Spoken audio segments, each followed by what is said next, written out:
m'a mis à cœur aujourd'hui, dans l'étude des familles, de partager les versets que nous venons de lire avec les enfants. Nous sommes donc dans le livre des Jean, chapitre 1, Jean chapitre 2 plutôt, versets 1 à 12. Les enfants nous ont lu ces passages-là. Je ne sais pas s'il y a un enfant courageux qui peut nous lire ça ici en avant, mais il ne sait pas préparer. Ceux qui savent lire, parce qu'ils disent Amen. Alléluia. On va lire Jean chapitre 2, versets 1 à 12. Nous lisons rapidement au nom de Jésus. 3 jours après, il y eut des noces à Cana, en Galilée. La mère de Jésus était là. Et Jésus fut aussi invité aux noces avec ses disciples. Les vins ayant manqué, la mère de Jésus lui dit, ils n'ont plus de vin. Jésus lui répondit, femme, qu'y a-t-il entre moi et toi? Mon heure n'est pas encore venue. Sa mère dit aux serviteurs, faites ce qu'il vous dira. Alors il y avait là 6 vases de pierre destinés aux purifications des Juifs et contenant chacun deux ou 3 mesures. Jésus leur dit, remplissez d'eau ces vases et ils les remplirent jusqu'au bord. Puisez maintenant, leur dit-il, et apportez-en à l'ordonnateur du repas. Et ils lui en apportèrent.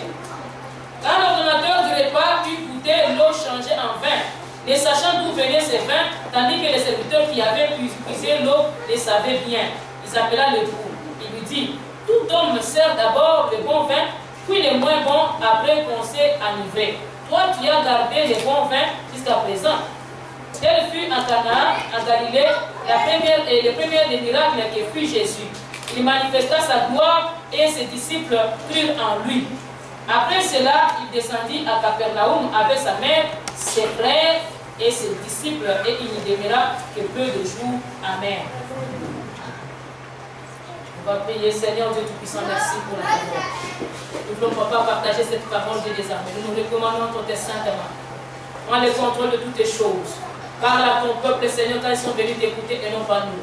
Manifeste-toi en toutes les choses, agis au milieu de ton peuple au nom de Jésus. Qui te plaît de te glorifier et de te manifester d'une façon spéciale et particulière. Touche nos vies en tant que de famille et change nos familles, mon Père et mon Dieu, que nous serons connectés avec toi. Je brise tout ce qui est contre ta volonté au nom de Jésus. Saint-Esprit, moi d'une onction prophétique et glorifie-toi dans le travers de cette parole. Que ma bouche proclame tes merveilles et ta gloire. Que ma bouche proclame ta grandeur, Seigneur. Et que ma bouche proclame tes décrets au nom de Jésus. Je me diminue afin que toi tu croisses, Père éternel. Je soumets toutes tes pensées captives à l'obéissance de Christ. Laisse que toi tu règnes et que tu contrôles. Laisse que ta puissance soit manifeste. Je chasse l'incrédulité, l'envoûtement, l'incompréhension, la distraction. Dans le nom puissant de Jésus, j'anéantis les plans maléfiques et démoniaques au nom de Jésus et je proclame ta sainte Seigneurie.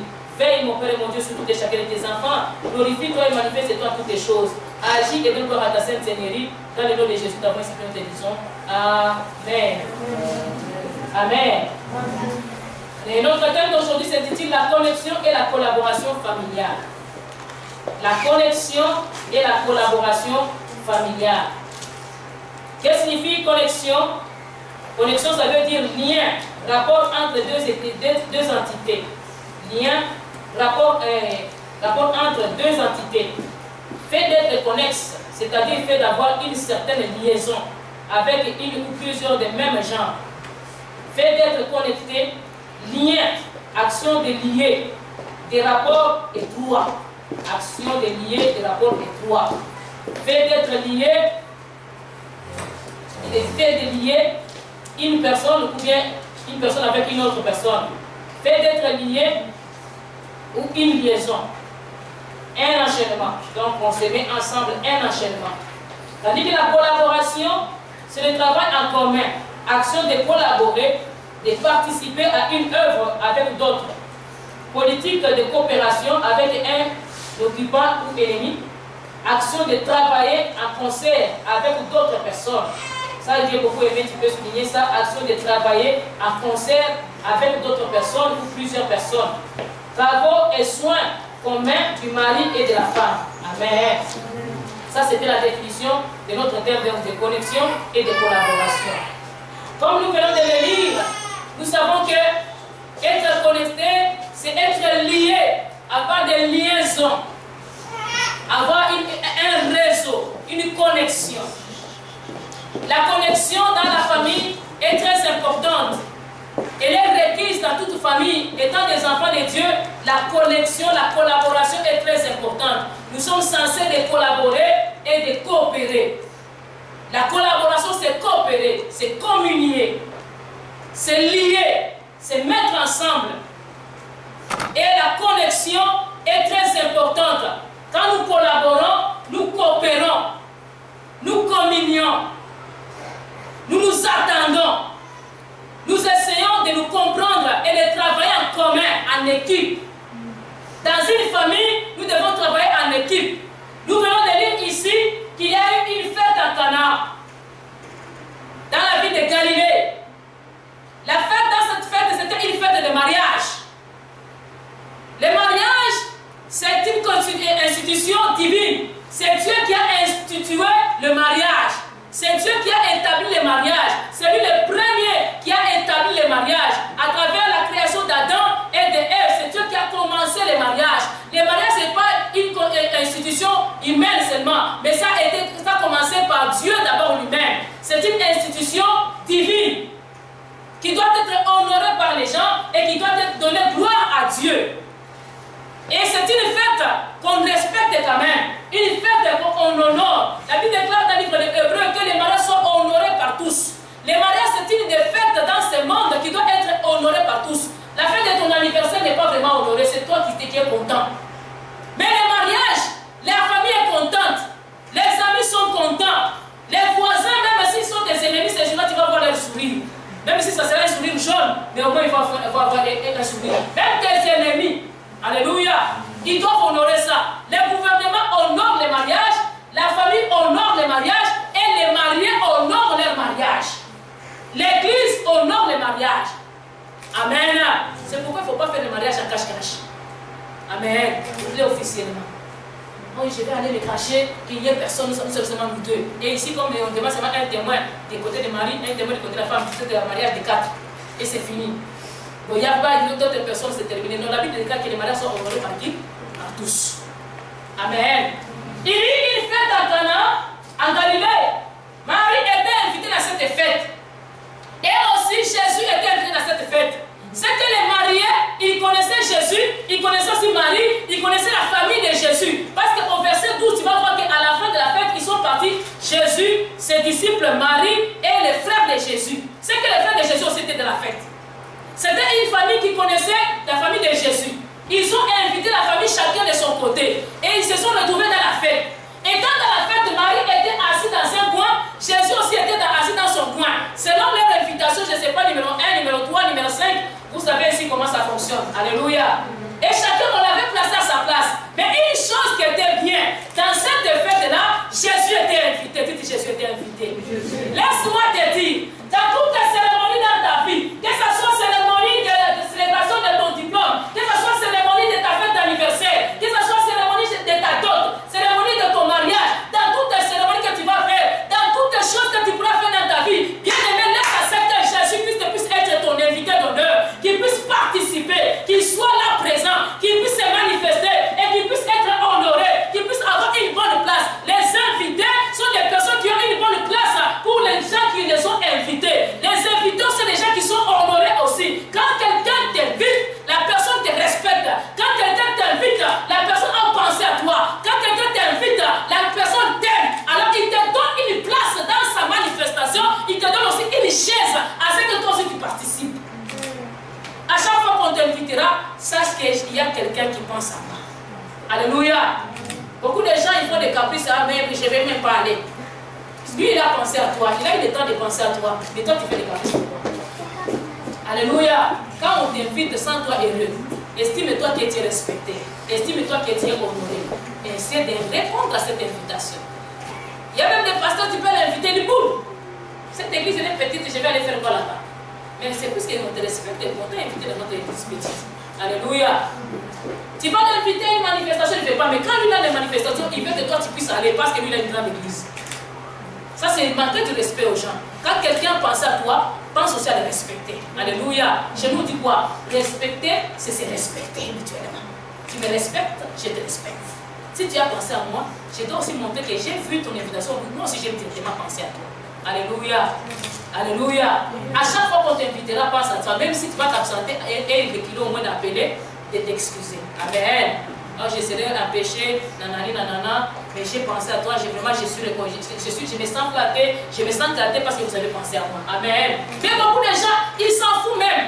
D'autres même, ils vont venir même avec des babouches. Quand tu l'as invité à ta fête, toi tu es très bien habillé, mais qu'il te vient avec une tenue, je ne sais pas, le combat. Alléluia. Une tenue des chambres qui t'amène avec. Il s'en fout de toi, il ne t'a pas honoré. Chez nous, il y avait des gens que quand tu l'invitais, ils venaient pour saboter ta fête. Tu vas les voir en sandales maintenant. Toutes ces belles chaussures-là, ils les gardent. Il te vient avec les sandales de plage. Avec, je ne sais pas, la chemise de cuisine. Et avec les pantalons de nuit. Il s'en vient et il vient en retard quand il y a déjà tes invités. Et quand il va lui dire, oh, maintenant la façon dont il va se comporter, c'est moi pour dire que non, j'étais négligé. Jésus, on l'a invité, il est venu en tenue d'honneur, alléluia. Il est venu étant que Jésus, tout un Dieu qu'il était, tout un Seigneur qu'il était. Il est venu dans cette fête pour honorer ces mariés-là. Il est venu en tenue de gala, en tenue de fête, en tenue d'honneur, en tenue majestueuse. Il est entré dans la fête, il s'est assis avec respect, il s'est comporté avec respect. Quand on t'invite, comporte-toi avec respect.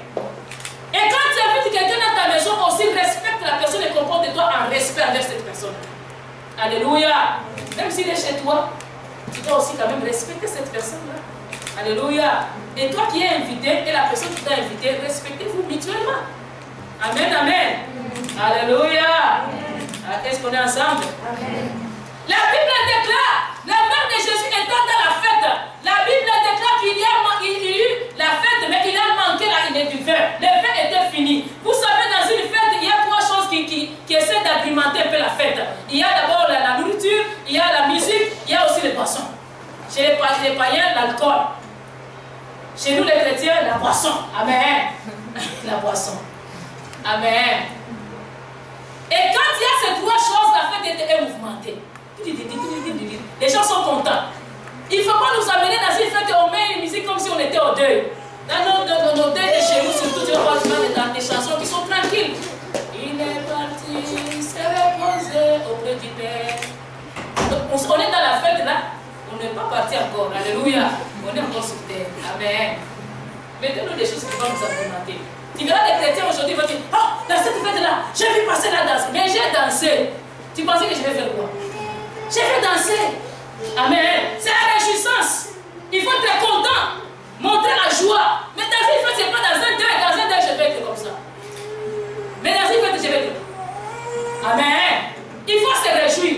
La Bible dit qu'on doit pleurer avec ceux qui pleurent. Et réjouissez-vous avec ceux qui se réjouissent. Maintenant, je suis dans une fête, je vais pleurer.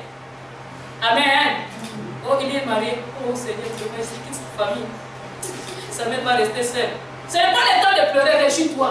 Applaudis. Oh, les mariés. Oh là là. Ça, c'est la joie. Amen. C'est comme ça la fête des mariages, non? Vrai ou faux? Hein, c'est ça l'ambiance même de la fête. Mais tu vas voir quelqu'un qui a amené même l'église dans la fête. L'église, c'est l'église. La fête, c'est quoi? C'est la fête. Amen. Alléluia. On est des chrétiens, on va célébrer la fête comme des chrétiens, mais on va être dans la joie. Ça ne veut pas dire être chrétien, mais c'est être malheureux, être toujours triste, avoir l'attitude de Saint-Esprit à tout moment. Même le Saint-Esprit, c'est un esprit de joie. Il y a des fois que l'esprit va te commencer à te faire rire. Moi, j'ai déjà reçu une onction de joie une fois. On priait au collège biblique. Le pasteur professeur qui nous enseignait, il a dit, Seigneur, répands l'esprit de joie ici dans cette salle. Tout le monde a commencé à dire. L'ambiance est entrée dans la classe. Alléluia. Maintenant, tu vas dire que l'esprit de Dieu, c'est seulement la tristesse. Oh, assis sur le trône, sois loué, ton Père. Mon Dieu, sois loué. Tu es très sérieux même là. Tu fermes les yeux, tu deviens très concentré. Dans le ciel, sur la terre, comme au ciel, il ne compare. Assis sur le trône. Oh Jésus. Dans la fête. Alléluia. Dans la fête, c'est pas assis sur le trône. Assis sur le trône, ça c'est l'assis sur le trône de la fête là-bas. Vous avez déjà entendu ça? De la fête, c'est différent en fait de l'adoration. Amen. Ne nous amène pas l'assis sur le trône de l'adoration à la fête. De la fête, c'est de la fête. De l'adoration, c'est de l'adoration. Amen. Alléluia. Jésus aussi était parti dans une fête. Il y a des gens qui ont des doctrines qui disent que non, la fête c'est pour les païens. Laisse-moi t'ouvrir un peu les caboches aujourd'hui. La fête n'est pas faite pour les païens. Même Jésus-Christ aussi était à la fête de quoi? Des mariages.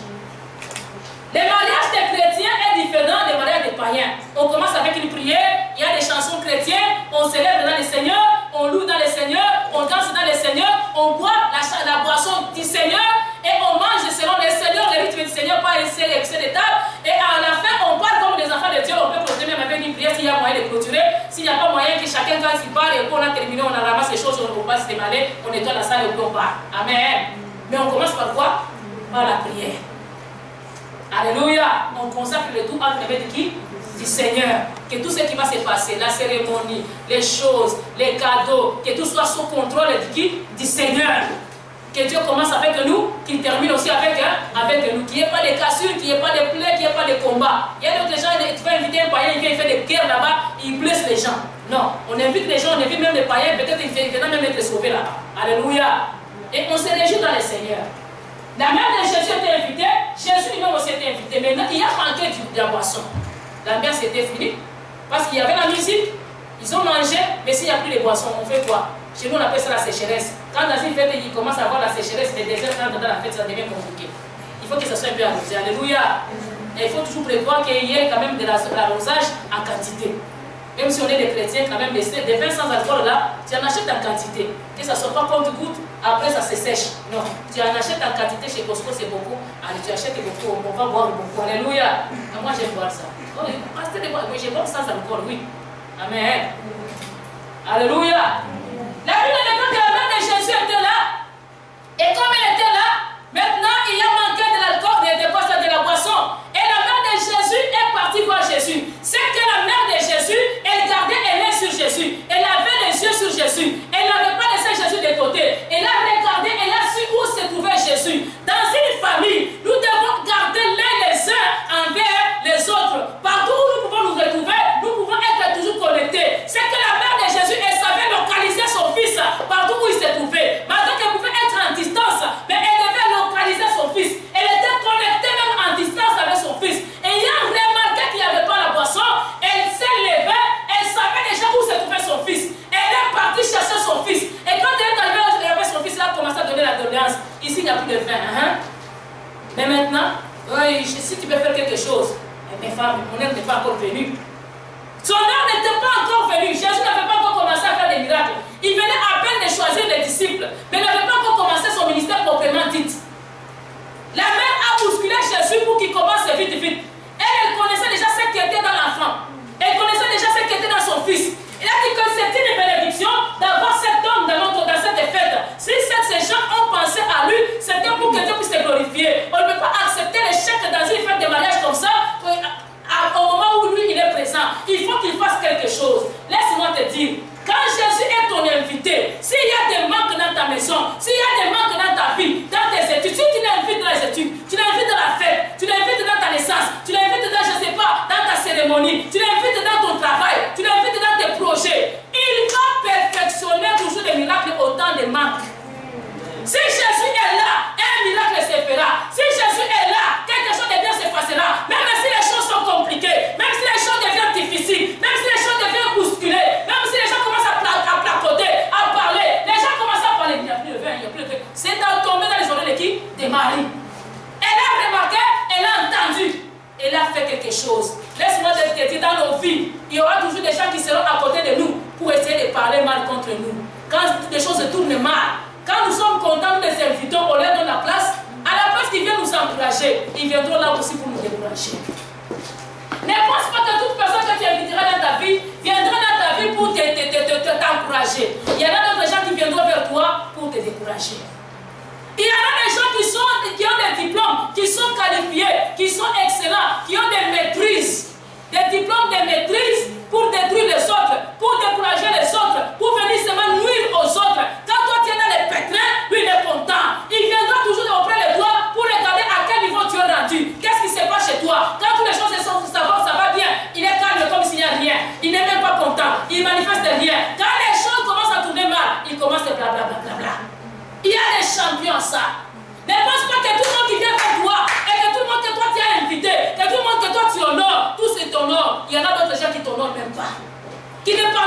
te parleront jamais de bien de toi. Ils seront là seulement pour te contrôler, pour te checker. Quand il y a quelque chose qui ne va pas, ils vont solliciter cette chose et ils vont prendre ça en haut. Il y a des champions ça. Ils sont là pour contrôler afin de brandir plus haut. Il y a des gens qui sont à côté de toi, non pas parce que tu as été béni, parce que tu as eu un emploi, ils sont là pour attendre ta chute. Comment tu as parlé ton contremaître? Ah, mon contremaître est méchant. Je pense même qu'il va me slacker. Il va commencer à parler. Je pense que ces derniers jours, on va les slacker. Quand les gens se vont bien, ils ne t'applaudiront pas, ils ne t'encourageront pas, ils ne te feront pas du bien. Mais quand les choses vont mal, c'est à ce moment-là que tu connaîtras les vrais cœurs des hommes. Les vrais amis, on les connaît dans les moments de malheur. Les vrais amis, on les reconnaît quand on est dans les pétrins. Quand les choses tournent mal vers nous, c'est alors qu'on connaîtra qui a été notre ami et qui a été notre ennemi. Ce n'est pas les gens à qui tu as donné des cadeaux. Ce n'est pas les gens que tu as invités. Ce n'est pas les gens que tu as embrassés qui sont tous tes amis. Il y en a des amis qui peuvent même être très méchants à ton égard. Alléluia. Alléluia. La Bible dit quoi? Le cœur de l'homme est torturé par-dessus tout. Qui peut le sonder? Il n'y a que Dieu qui peut sonder le cœur. Et la Bible dit quoi? Ne faites confiance à personne, même pas à celui qui couche sur ta poitrine. Allô? Alléluia. Ne faites confiance à personne, même pas à celui qui couche sur quoi? Sur ta poitrine. Il y a des gens qui peuvent te trahir. Tu lui fais un câlin, très chaud, mais c'est qu'il pense dans son cœur.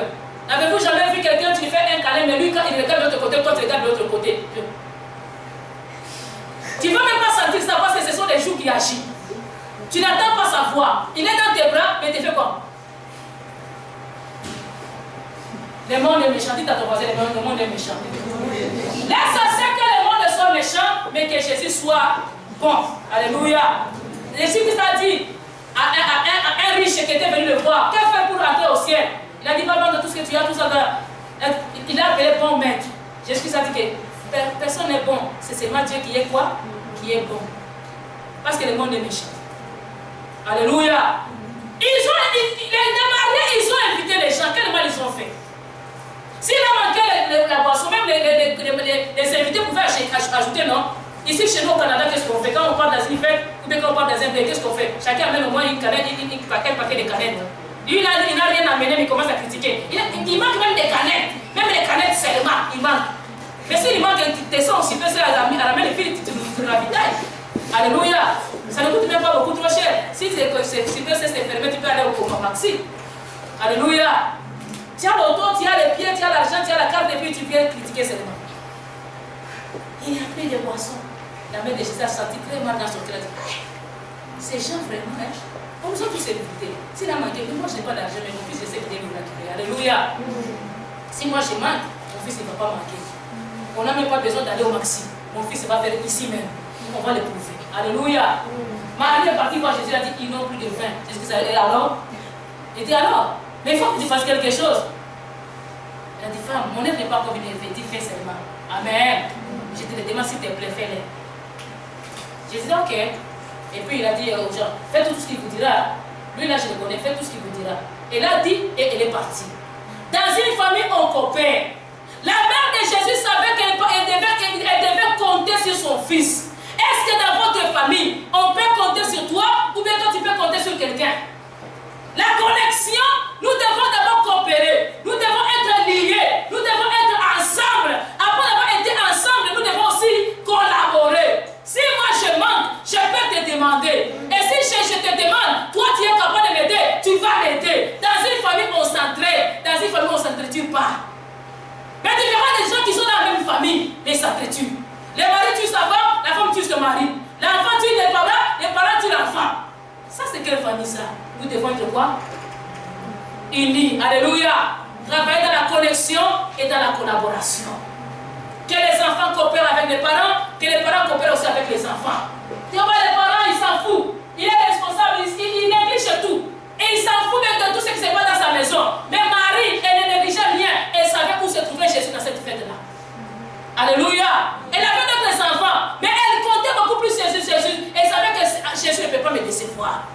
Est-ce que toi, dans votre famille, on peut compter sur toi? En tant que parent ou bien en tant qu'enfant, est-ce qu'on peut compter sur toi? Chacun de nous a sa part des choses à faire. Même si ton âme n'est pas encore venue, si tu es capable de le faire, tu le feras. S'il y a seulement la volonté, Jésus avait la volonté, toute la volonté. Dis à ton frère, et la volonté. Nous devons avoir la volonté. Il y a des gens qui ont des possibilités de faire des choses, mais quand tu lui demandes de dire, attends, je le ferai plus tard, attends, je vais voir, attends. Mais c'est quelle façon d'agir? Tu as la possibilité de le faire. Les Français disent quoi? On va le faire quand il est encore chaud. Quand je te demande, c'est au moment où j'ai besoin, c'est le moment d'éviter. N'attends pas quand j'ai déjà trouvé la solution pour que toi tu viennes encore ajouter une autre solution à ma solution. C'est trop tard. Quand on a besoin, c'est le temps de venir contribuer. Alléluia. Alléluia.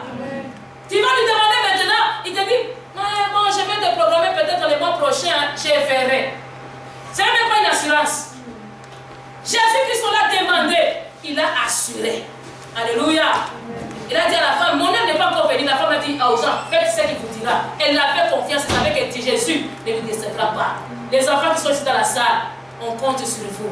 Nous, étant que les parents, nous comptons sur vous. Ne nous décevez pas, surtout dans notre vieillesse, ne nous décevez pas. Alléluia. Maintenant, nous avons la force de pouvoir pour nous débrouiller, mais quand nous serons affaiblis, aidez-nous. Amen. Et les parents aussi qui sont dans la salle, aidez vos enfants, ils ont besoin de vous. Ne pensez pas parce qu'il a les moyens, il a étudié, qu'il n'a plus besoin de toi. Même il a besoin d'un conseil. Il a toujours besoin. À un certain moment, on a toujours besoin. Il faut être là pour la famille. Il faut que tu sois là pour ta famille. Marie, elle savait que non, Jésus est ici. Je vais compter sur lui. Elle savait où le localiser, où le trouver. Est-ce que toi aussi, on te cherche, on peut même te trouver? Il y avait d'autres gens, même, ils ont bloqué les gens de leur propre famille. Ah, lui, il était là. Chaque fois qu'il appelle, c'est toujours le problème. Il a même dit, un système. Quand tu l'appelles, il connaît déjà. Le système lui-même te répond.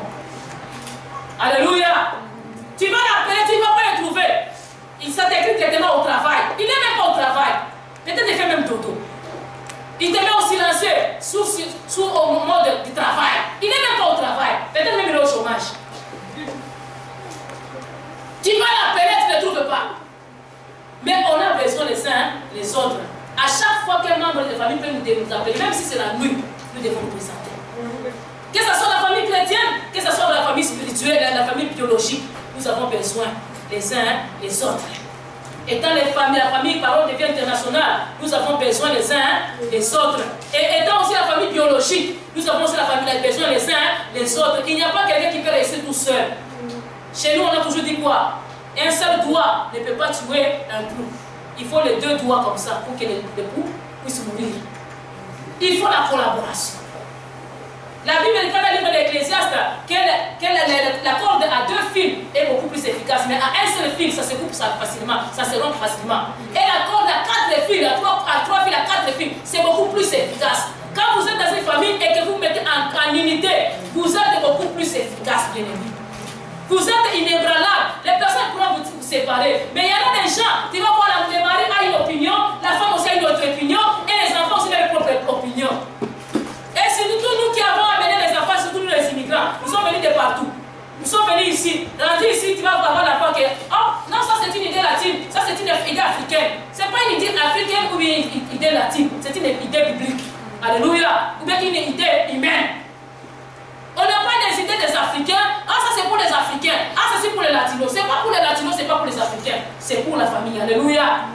Quand c'est pour l'intérêt de tous, mettons tous nos indifférents quoi? De côté. Contribuons. Marie était là. Elle savait qu'elle peut compter sur qui? Sur Jésus. Quand elle a demandé à Jésus, Jésus bien qu'il n'avait pas envie de le faire. Il ne voulait pas. Mais il a fait parce que c'était une demande des proches. Si quelqu'un des proches te demande, fais-lui confiance dans lui. Alléluia. Et d'autant plus que ce n'était pas une mauvaise chose. C'était quelque chose pour agrémenter la fête, pour honorer les autres. Marie avait les soucis des gens. Elle avait le cœur des gens. Et quand Jésus a étudié la demande de Marie, il a trouvé que ce n'était pas une mauvaise demande.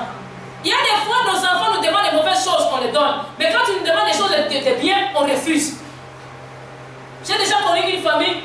Quand l'enfant demande de venir au veillées de prier, ou bien il demande de venir à l'église, on la refuse. Mais quand il demande d'aller à la fête des amis, on la permet, on l'accompagne même. Des fois, on leur donne même l'argent. Que s'il faut aller au cinéma avec les enfants, on leur donne même l'argent pour aller au cinéma. Mais quand il s'agit de venir à l'église, on ne la permet pas. Ça, c'est quelle famille? Alléluia. On encourage des choses du monde, mais on bloque les choses de Dieu. Marie, elle avait demandé une bonne requête. Et Jésus a répondu parce que c'était une bonne requête. Si ta mère te demande de faire la prostitution, tu vas le faire? Non. Bien que c'est ta mère, bien que c'est ton père, tu ne peux pas le faire parce que ce n'est pas bienséant, ce n'est pas biblique. Ce n'est pas de Dieu. Mais si on te demande quand même d'aller à l'église, ce n'est pas une mauvaise chose. Tu vas y aller. Ça te coûte quoi? Rester à l'église pendant 2h30, tu perds quoi? Alléluia. C'est pas grave. 2h30 par semaine, on te le demande. Mais tu as le temps d'aller visiter tes amis 4 heures, vous êtes au téléphone. Ah, là. Tu te rappelles encore? Vous commencez, vous laissez d'abord cette histoire, vous commencez une autre histoire. 4 heures de temps, vous êtes au téléphone, surtout avec le WhatsApp. Tu es avec quelqu'un même qui est en France, une autre personne qui est à Kinshasa, l'autre qui est à Lubumbashi, vous parlez. 3 heures, 4 heures, mais pour venir à l'église, ça devient un problème. Jésus, il a analysé la requête de qui? De Marie. Il a trouvé que c'était une bonne requête. Pourquoi la priver? Il a fait. Il a demandé aux gens, prenez ces vases-là chargés de la purification. Ces vases-là, c'était des vases inutiles. La purification, c'était le nettoyage, comme le fait les musulmans. On se nettoyait les pieds, les mains chez les juifs. Les musulmans aussi se nettoient les oreilles, les yeux, la bouche, les mains et les pieds. On met comme dans les salles de bain là-bas, on met des vases où les gens viennent puiser de l'eau, ils se lavent avant d'entrer dans le temple pour on se purifie avant d'entrer dans le temple afin de prier. Aussi, partout chez les juifs, on mettait des vases de purification derrière la maison afin que quiconque qui vient, parce qu'on les lavait les pieds pour accueillir les gens. Donc quand quelqu'un vient, il va puiser cette eau-là pour se laver les pieds et les mains avant d'entrer dans la maison de quelqu'un. Ces vases-là, c'était des vases inutiles. Dites inutiles. Mais ces jours-là, Jésus a montré que tout ce qui est à nous n'est pas inutile. Tout ce qui nous appartient sont utiles. La Bible déclare que Jésus a demandé qu'on prenne ces 6 vases de purification, qu'on les remplisse d'eau. Les vases, je pense que ça avait peu d'eau, mais c'était rendu vide même, il n'y avait plus de l'eau. Alors on est parti remplir de l'eau, on a amené maintenant, et on a dit que non, ça allait servir. Il n'a même pas prié, allait servir. Et il a demandé à l'ordonnateur de goûter. Il a goûté, c'était rendu du vin. Alléluia. Il a dit maintenant, allez donner aux gens de la fête. Donc on a pourvu beaucoup de quantités. Chez nous, on pourrait dire 6 casiers de bière étaient tombés dedans. Alléluia. Il n'y avait plus rien. Donc à quelques minutes seulement, on a maintenant 6 casiers, 6 caisses, douzaine fois 6. Il y a maintenant eu un arrosage. Alléluia. C'était la sécheresse. Du coup, c'était rempli. Alléluia. Il y a eu la bénédiction maintenant. Tu peux être quelqu'un qui était négligé, mis de côté, mais Dieu a besoin de toi pour te remplir, afin que toi tu sers de quelque chose quelque part. Ces vases-là, c'est toi, c'est moi aussi. Dans notre famille, nous sommes comme des vases. On doit nous utiliser pour venir agrémenter la famille, agrémenter la fête, agrémenter la cérémonie. Ça changeait l'atmosphère, amener l'ambiance. Là où il n'y avait plus d'ambiance, les gens commençaient à placoter. Pour faire ce placotage-là, il fallait qu'il y ait une solution. Et toi, tu as une vase de solution. Dieu t'a préparé pour être une solution dans cette société qui est déjà corrompue, dans des endroits où les gens n'ont plus d'espoir. Dieu t'a préparé pour que toi tu sois l'espoir, la solution à ces gens-là, la solution à ces peuples-là. Dieu veut faire des grandes choses avec toi. Dans ta famille, Dieu est important. Dans ta famille, Dieu veut t'utiliser. Dans ta famille, Dieu veut que tu puisses encore être promis et que tu reçoives des choses qui vont donner gloire à notre Dieu. Dieu veut t'honorer. Tu as été négligé. Tu as été rejeté.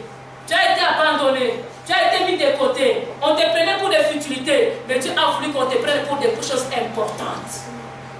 Toi qui étais seulement pris quand il y avait des choses non importantes, c'est alors qu'on te cherchait.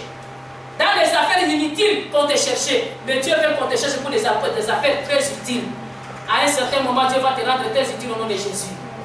Tu étais négligé, mais Dieu veut t'utiliser à des affaires très utiles au nom de Jésus. Les gens qui étaient proches de toi t'ont négligé, t'ont mis même de côté, ils t'ont mis à côté, en arrière. Mais Dieu veut te mettre maintenant dans l'intérieur et à la table de même les invités au nom de Jésus. Tu étais en arrière, mais on t'amène maintenant à la table. On va t'amener maintenant pour servir et pour donner la joie à d'autres personnes. Le vin, ça donne la joie. C'est le symbole aussi du Saint-Esprit. Il amène la joie. Amen. Et Dieu veut à ce que toi tu sois instrument de joie partout là où tu amènes, on t'amène. Partout là où tu arrives, il faut que tu puisses amener la joie. Marie était éloignée, Jésus était éloigné, mais l'œil de Marie, elle était toujours projetée là où se trouvait qui? Jésus. Quand elle s'est levée, elle n'a pas commencé à se demander, est-ce que vous avez vu Jésus? Il est où? Non. Elle s'est levée, ça veut le localiser.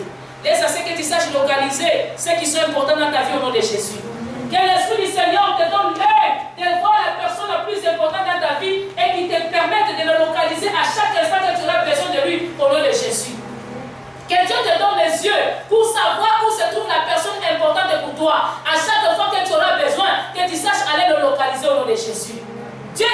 donné. Il a un plan d'envoyer avec toi. Il veut faire des grandes choses avec toi. Mais que ton œil soit éveillé. Que ton œil spirituel ne soit pas aveuglé. Que ton œil spirituel soit éveillé afin que tu arrives à localiser ceux qui sont importants pour toi. Et quand Jésus en a parlé, Jésus a senti la connexion. Et il a directement réagi. Laisse à ce que Dieu nous amène vers les personnes qui vont réagir positivement à nos requêtes au nom de Jésus.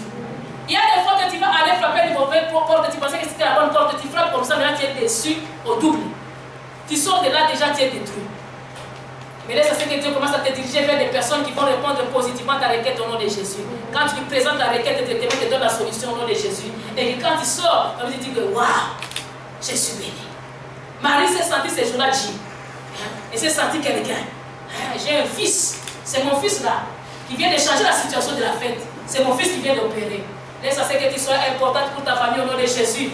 Que tes parents et tes frères et soeurs soient fiers de toi au nom de Jésus. Que quand tu fais quelque chose, qu'ils puissent dire que c'est ma soeur, c'est mon frère.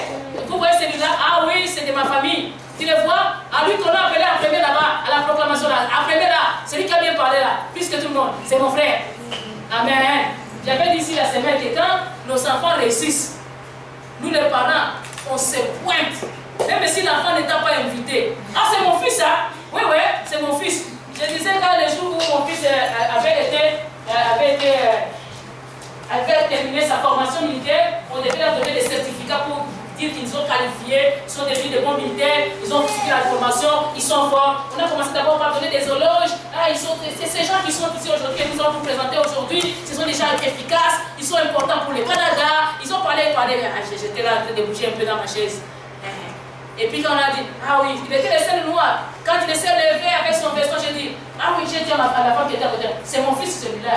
En version là, c'est mon fils. Amen.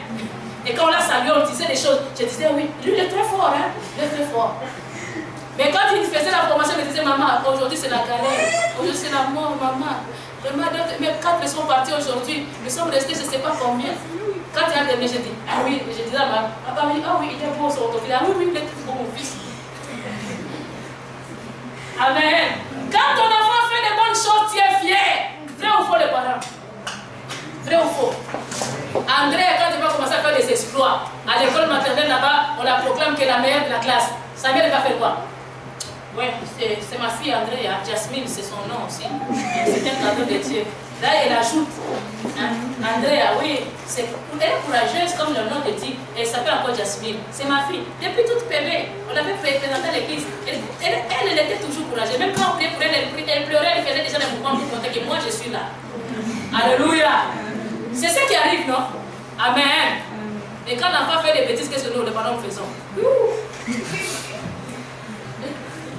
On ne veut même pas qu'on sache que c'était notre enfant. S'il a approché un coup, s'il a fait des bêtises à l'école, il a frappé quelqu'un, il a volé, je ne sais pas, dans la boîte de quelqu'un. Ah, tu ne voulais même pas que les gens entendent ça. Toi, quand même tu le parles à la maison, tu le parles à basse voix pour que même les voisins n'écoutent pas. Vous êtes seulement poussé à la maison. Mais pourquoi tu as touché ça dans ta lâche? Il fallait me demander. Pourquoi tu as fait ça? Quand les professeurs te donnent le rapport, disent que non, ton fils il a l'habitude de prendre dans la boîte de linge des autres des décorations. Tu baisses la voix. Alléluia. Mais quand il est généreux, on dit que ah, ton fils est altruiste. Oui, oui, moi je connais mon fils, il est très altruiste. Hein? Il sait partager avec les autres, il sait aider les autres. Oui, oui, je le sais. Tous mes enfants sont comme ça. Là, tu te vantes. Quand ils font des bêtises, tu baisses même la voix. Alléluia. Marie savait qu'elle devait compter sur Jésus. Laisse à ce que nous puissions avoir une famille sur qui on peut compter les uns et les autres. Quand il y a des bêtises, qu'on puisse se regarder entre nous et qu'on se parle, afin d'évacuer quoi? Les bêtises et de continuer dans les bonnes choses. Avançons dans la famille, dans la connexion. Avançons dans la collaboration. Avançons ensemble. Et la Bible déclare maintenant ceci. Quand la fête était finie, Marie et Jésus, ils sont descendus à Capernaum avec les frères de Jésus et les disciples de Jésus. Le verset 12. On va lire là-bas et puis on va terminer.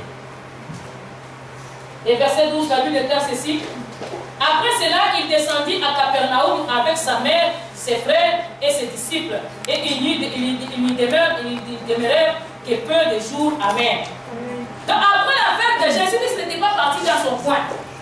Après la fête, ils sont tous descendus ensemble à Capernaum, en Galilée, avec les autres. Ils sont descendus tous à Capernaum ensemble avec ses frères et avec ses disciples. Jésus était tout le temps avec les siens. Il se disposait aussi le temps d'être avec sa famille, ceux de sa famille.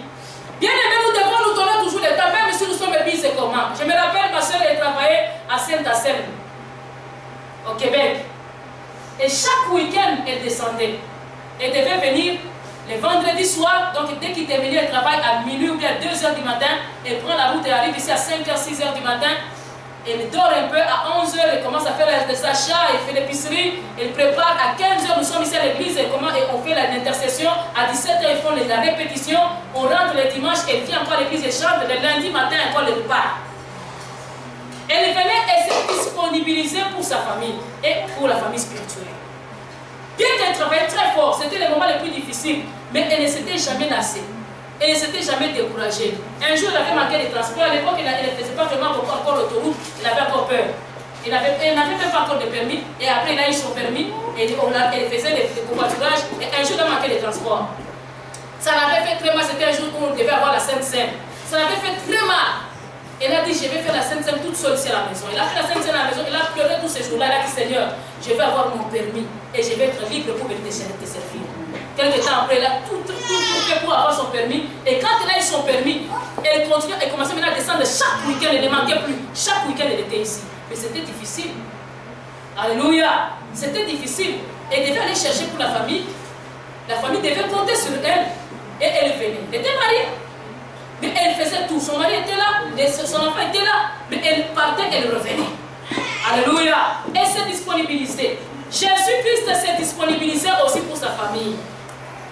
Quoi que tu fasses, bien aimé, il faut que tu te disponibilises pour ta famille. Même nos enfants, même si vous vous mariez, vous partez. De temps à autre, disponibilisez-vous pour venir voir vos parents. Moi, j'aime beaucoup les Québécois. À Noël, tous ils descendent pour aller se réunir quelque part en famille. Ils se rassemblent, ils se retrouvent, ils partagent ensemble et ils célèbrent ensemble. C'est pourquoi les 25, on laisse la place à la famille, qu'ils puissent aller vivre, fêter ensemble. On fête les 24.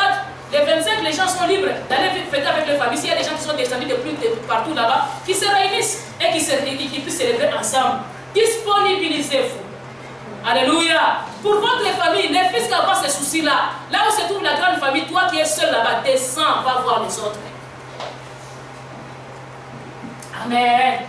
Allô? Des fois, on dit que elle devient dure. Hein? Si on ne se dit pas les vérités, comment est-ce qu'on pourra savoir qu'il faut le faire?